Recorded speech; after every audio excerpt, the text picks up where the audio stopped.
బేసికల్గా నేనైతే వీడియోస్ చేయను దీని గురించి, అంటే ఎలిమినేషన్ ఇంకా జరగకుండానే మనకు కొంతమంది పేర్లు అయితే వినిపిస్తుంటే శనివారం సాయంత్రం లోపు అయితే తెలిసిపోతాయి ఎవరు ఎలిమినేట్ అవుతారు అన్నది.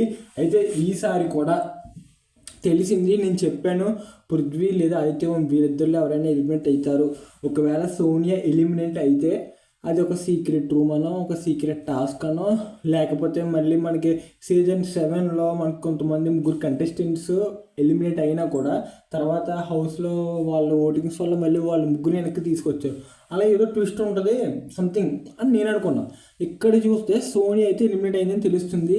సో సోనీ అయితే ఎలిమినేట్ అయిపోయిందంట. నాకు అసలు సౌండ్ ఏంట్రా బాబు, ఇదైతే అన్ఫేర్ నాకు అనిపించింది. ఎందుకంటే అవును సోనీ గేమ్ అయితే తగ్గింది. గత వారం 2 వారాల నుంచి చూసుకుంటే తను ఈ నిఖిల్ పృథ్వీ మధ్యలో పడి అసలు నార్మల్గా అయితే పృథ్వీ వెళ్ళిపోవాలి హౌస్లో నుంచి బయటికి, బట్ తన అదృష్టమో తెలియదు లేకపోతే ఈ దురదృష్టమో తెలియదు కానీ ఈమె అయితే ఎలిమినేట్ అయింది అంటున్నారు. సో ఎలిమినేట్ అయింది, ఇది ఎంతవరకు నిజం అనేది మనకి ఇంకా తెలియలేదండి. సో చాలా వరకు ఎలిమినేట్ అయింది అంటున్నారు. బట్ ఎలిమినేషన్ కానీ అయితే కనుక అంటే చాలామంది ఎలిమినేషన్ అవ్వాలనుకున్నారు సోనియాని, బట్ అది కరెక్టే. బట్ సోనియా లేకపోతే నిఖిల్ పృథ్వీ కూడా బాగా ఆడొచ్చు, చాలా బాగా ఆడొచ్చు. బట్ సోనియా కూడా ఇండివిజువల్గా ఆడుంటే ఒకవేళ వీళ్ళతో కలవకుండా స్టార్టింగ్ ఫస్ట్ 1 వీక్లో ఎలా ఉందో అలా ఆడుంటే బాగుండేదని నాకు అనిపించింది.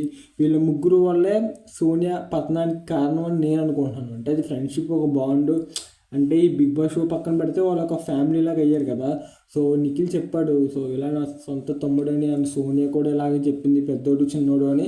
సో ఒక మంచి బాండింగ్ ఏర్పడింది. So game, task, prize money, fame ఇవన్నీ పక్కన పెడితే ఫ్యామిలీ దొరికింది, అది మంచి విషయమే.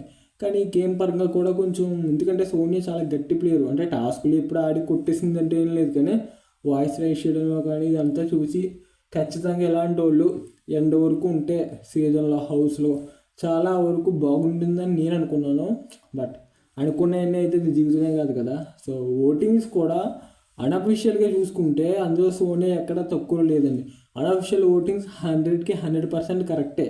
సో చాలా వరకు మీరు సీజన్ 1 సీజన్ 2 ఎప్పటి నుంచి చూసుకున్నా మనకి ప్రతి వీక్ ప్రతి సీజన్లో ఏదో ఒక అన్ఫేర్ ఎలిమినేషన్ ఉంటుంది. ఒక్కోసారి 2-3 రావచ్చు, చాలా రావచ్చు. ఈసారి ఆ అన్ఫేర్ ఎలిమినేషన్లో పోయింది సోనియా, ఇది నాకు అనిపించింది. సో మీకు చాలా వరకు రైట్ అని మీరు అనుకుంటారు. సో మీరేమనుకుంటున్నారో కూడా కింద కామెంట్ చేసేయండి. సోనియా ఎలిమినేషన్ ఒకవేళ డబుల్ ఎలిమినేషన్ ఉంటే ఇంకొకళ్ళు ఎవరు అయ్యి ఉండొచ్చు. పృథ్వీ కూడా ఎలిమినేట్ అయ్యారంటున్నారు. సో పృథ్వీ అయితే ఏం కాదు, ఎట్ ప్రజెంట్ అయితే సోనియాయే ఎలిమినేట్ అయింది.